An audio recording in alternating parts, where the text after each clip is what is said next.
Hey everybody! In today's video, I'm going to show you the simplest faux stained glass technique that I just love. And if you have a set of geometric dies like these, it makes it even easier to do a really pretty symmetrical stained glass. So I'm just using my MISTI ruler to create a vertical and a horizontal on this little hexagon. And then I'm going to subdivide the quadrants with diagonal lines until I have as many as I would like. And I'm not going through the image here. So I'm making this a lot like a church window that has an image in the center and then has like rays of light coming out around it. You can also use the points of this particular die to line up certain parts of the stripes as I've done here. Now we're going to color this in a color scheme that was inspired by one of my favorite paintings ever. It's called Flaming June. It's really beautiful. And people always do angels in blues and grays and whites. And I was like, you know what? I'm going to do a Flaming June angel because it's just so stunning and it still allows me to have a beautiful complementary color scheme with blue in the background. Now to make the transition between my darkest orange marker and the yellow, I'm doing what I call palette blending, where I'm scribbling the lighter orange, the second color that I used on my glass mat, and then picking that up with the tip of my yellow to blend the line between those two colors. And you will see me do this repeatedly. This is a cheaty, super easy way to blend that I have used since I very first started using alcohol markers. So hopefully you can see the Olo caps there for the colors that I'm using. Every now and then I remember to do that, not always. I'm using the darkest color for any parts of the inner part of the garment that will be in shadow, so like the insides of her sleeves, etc.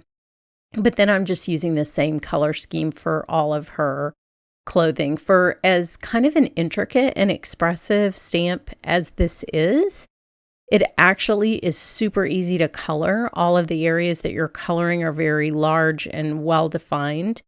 And I think I actually have 2 more videos with this same stamp. I cannot stop using it. I'm going to cry real tears if this one ever goes away because it is just one of my favorite angels for a bunch of different techniques. I will put links to the videos that I remember using this angel with, and you can click on those as they come up. I'm making her hair in the same color scheme as her clothing.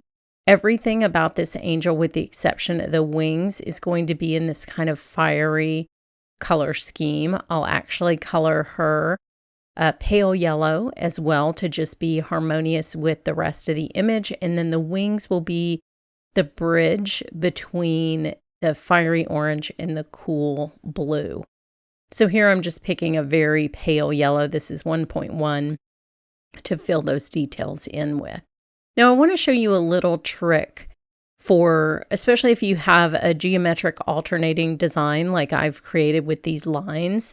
This is a fun sort of visual effect that I've used on many kind of symmetrical geometric designs, and I wanted to show it to you.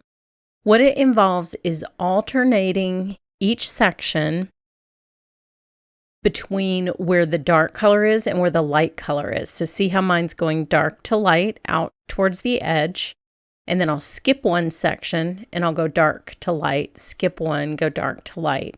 And then on the intervening sections, I'll do the opposite. The dark color is going to be at the edge coming in towards the center of the design.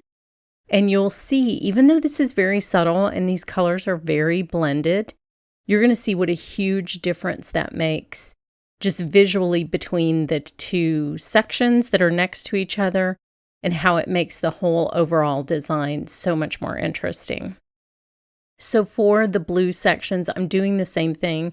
I'm doing palette blending to smooth the line between the dark and the light. But the difference is I'm only using 2 colors of blue to do this with, where I was using 3 colors blended together for the angel. This is just kind of a medium toned blue and then a lighter blue. There's not a lot of contrast between these two, which you might be thinking right now while you're watching this video. You might be thinking, what is she doing? Why is she bothering? But wait until you see the technique from the other direction begin to take shape. And I promise you, you're gonna be proud of me. You're gonna be glad that you stuck it out and watched to the end. These sections, of course, are very easy to color. It's actually really pretty, just like this. You could leave one white, but I wanted her wings to really be that kind of bright bridge, so I didn't do that. So this is me putting the dark at the edge instead of in the center, and just wait until you see it. It's amazing.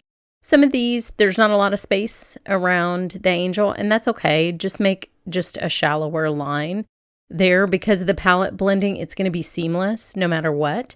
And the effect that we're creating with the alternating shadow position is going to show up really well no matter how thick that little line is.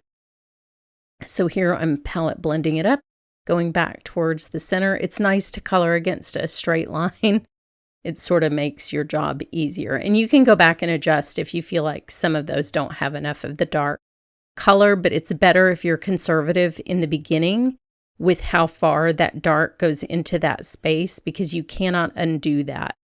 So keep it pretty short at the beginning and then go back and adjust like you see me doing here if you need to. Now on the right hand side, you can see that pattern is already finished, and you can see how different that looks with the alternating colors. It's pretty stellar, but it's also really easy. And nothing about this takes any kind of coloring skill whatsoever. Anybody can do this if I can do it. So just keep that in mind.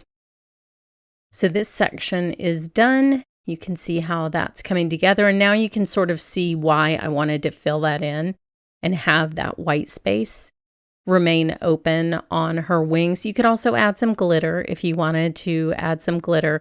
I'm going to make the card base white, and I'm using a texture plate just for a little subtle texture since everything about this image is so smooth.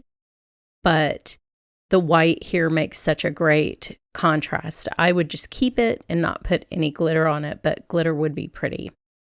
So the very last one is this kind of narrow portion at the bottom. And the great thing about a stained glass technique is whatever your sections are, so whatever shape you're working with in the beginning, it does not have to be perfect. Like the sections don't have to kind of begin and terminate in the same way for every section. So it can be a real forgiving technique.